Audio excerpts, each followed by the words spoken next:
নমস্কার।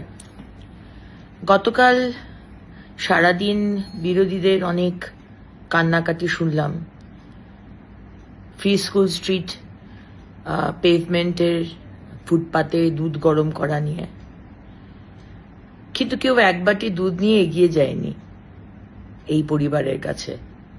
সবাই রাজনীতির আগুনে রুটি সেকেছে। অবশ্যই এক্সপেক্ট করব কি করে, যারা 28 বছর কংগ্রেস, 34 বছর সিপিএম আর 15 বছর তৃণমূল কংগ্রেস, যারা মানুষের শুধু অ্যাডভান্টেজ নিয়েছে, মানুষকে ঠকিয়েছে, যারা অপারেশন সানশাইন করেছে, আর 15 বছর তৃণমূল তো মানবিকতা কাকে বলে সেটা তো তারা বাংলার মানুষকে ভালোই দেখিয়েছে, আমাকে আলাদা করে বলার কিছু নেই। যারা পয়সা নিয়ে ফুটপাতে হকার বসিয়েছে আর সারা কলকাতা, সারা বাংলাকে শেষ করে রেখে দিয়েছে, ছত্রে ছত্রে দুর্নীতি করেছে, এমন কোনো সেকশন নেই যেখানে দুর্নীতি হয়নি। আজকে তাদের কাছ থেকে অন্তত আমাদের মানবিকতা কাকে বলে শিখতে হবে না। ফ্রি স্কুল স্ট্রিটের মতো একটা বিজি রাস্তা, সমানে যেখানে গাড়ি যাচ্ছে, দুপুর 2টোর সময় রাস্তার পাশেই, খুব উঁচু ফুটপাত নয়, রাস্তার সাথে অলমোস্ট একই লেভেলের একটা ফুটপাত, হয়তো 10 ইঞ্চি উঁচু, একটা 6 মাসের বাচ্চা হামাগুড়ি দিচ্ছে।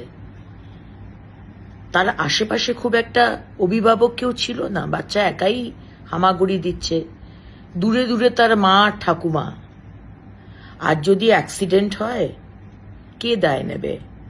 মাননীয় মুখ্যমন্ত্রী, না আপনারা, না সরকার?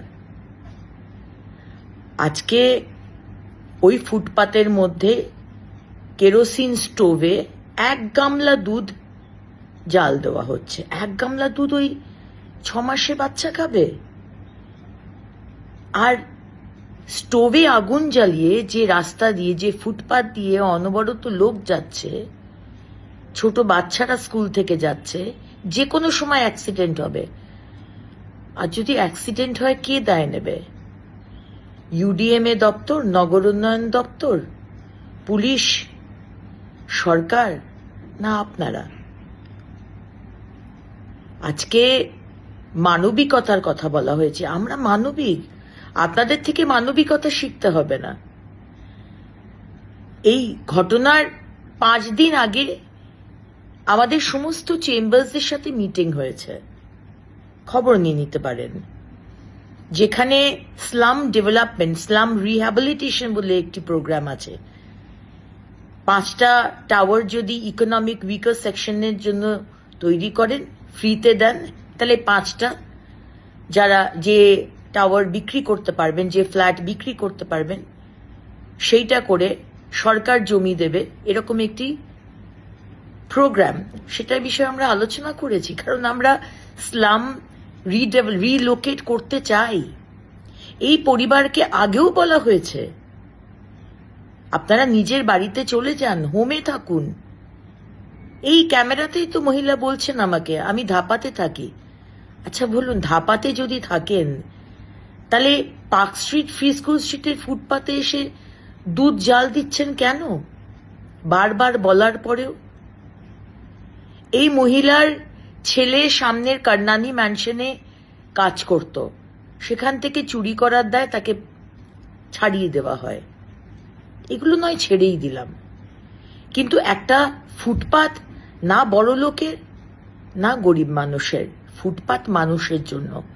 সুপ্রিম কোর্ট তার রায় দিয়েছেন, ফুটপাতকে মানুষের চলাফেরার জন্য ফ্রি রাখতে হবে।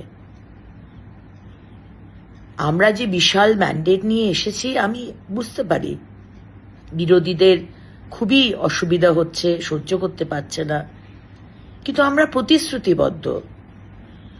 আমাদের যা যা বলা হয়েছে, আমরা সেই প্রতিশ্রুতি রাখতে প্রতিশ্রুতিবদ্ধ। এবং মানুষ ম্যান্ডেট দিয়েছে, মানুষ একটি পরিচ্ছন্ন শহর চায়। ইল্লিগাল পার্কিং যদি হাঁটাই, সেখানে আপনাদের প্রবলেম হচ্ছে, কেন ইল্লিগাল পার্কিং হাঁটানো হচ্ছে। আর যদি ফুটপাতে বলা হয় যে 1/3 ফুটপাতের হকার থাকুক, 3/2 পেডেস্ট্রিয়ানের জন্য, পথচারীদের জন্য ছেড়ে দিন, সেখানেও আপনাদের অসুবিধে। আর যদি বলা হচ্ছে এই কেরোসিনের স্টোভ জ্বালাবেন না, সেখানেও আপনাদের অসুবিধে। কর্মসংস্থানের কথা হচ্ছে, বিনিয়োগের কথা হচ্ছে, প্রথমে তো দর্শনধারী, পরে গুণ বিচারী। আর যদি বাইরের ইনভেস্টর, বিদেশ তো ছেড়েই দিলাম, দেশেরই অন্য রাজ্যের ইনভেস্টর এসে দেখে যে অবস্থায় আমাদের ফুটপাথ, রাস্তা, ফ্লাইওভার নেই, যানজট, আসবে ইনভেস্টর?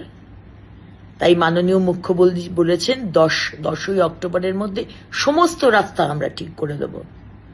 আজ ড্রেন পরিষ্কার করা হচ্ছে, আজকে কথায় কথায় ওয়াটার লগিং। আপনারা কি করেছেন? 28 বছর, 34 বছর, 15 বছর কেন এই মানুষগুলোর মাথায় ছাদ দেননি? সরকার তো আপনাদের হাতে ছিল, কেন কর্মসংস্থান দেয়নি?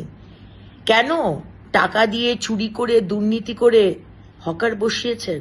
আর আজকে আপনারা বড় বড় কথা বলেন। তাই এটাই বলার যে মানুষের বিশাল ম্যান্ডেট নিয়ে আমরা এসেছি, আমরা মানুষের জন্য কাজ করব, সে আপনাদের যতই বিরোধীদের খারাপ লাগুক। এবং কেন খারাপ লাগছে সেটা আমরা বুঝতে পারছি। মানুষ ইললিগাল পার্কিং থাকবে না, ফুটপাথ পরিষ্কার পরিচ্ছন্ন থাকবে, মানুষ ইজিলি চলাফেরা করবে, স্লামদের জন্য আলাদা অ্যাপার্টমেন্ট হবে, আলাদা বাসস্থান হবে, প্রধানমন্ত্রীর আবাস যোজনা গ্রামীণ এবং আরবান আছে, সেখানে ব্যবস্থা করা হবে, স্লাম রিহ্যাবিলিটেশন স্কিম যেটা আছে তার মধ্যে ব্যবস্থা করা হবে, ইনভেস্টমেন্ট আসবে, ল্যান্ড পলিসিও হবে, আর ইজ অফ ডুইং বিজনেসও হবে। কিন্তু প্রথমে শহরটাকে, কলকাতা পশ্চিমবঙ্গের মুখ, জানলা, সেটাকে সুন্দর করতে হবে। আমাদের সবাইকে ডিসিপ্লিন হতে হবে, সবাইকে। একা একটা সরকারের পক্ষে সম্ভব নয়। আর বিরোধীরা, আপনারা কোনোদিন কাউকে, যে দলে ছিলেন, অন্য দলরা কোনোদিন কাউকে কাজ করতে দেননি, শুধু বিরোধিতাই করে গেছেন।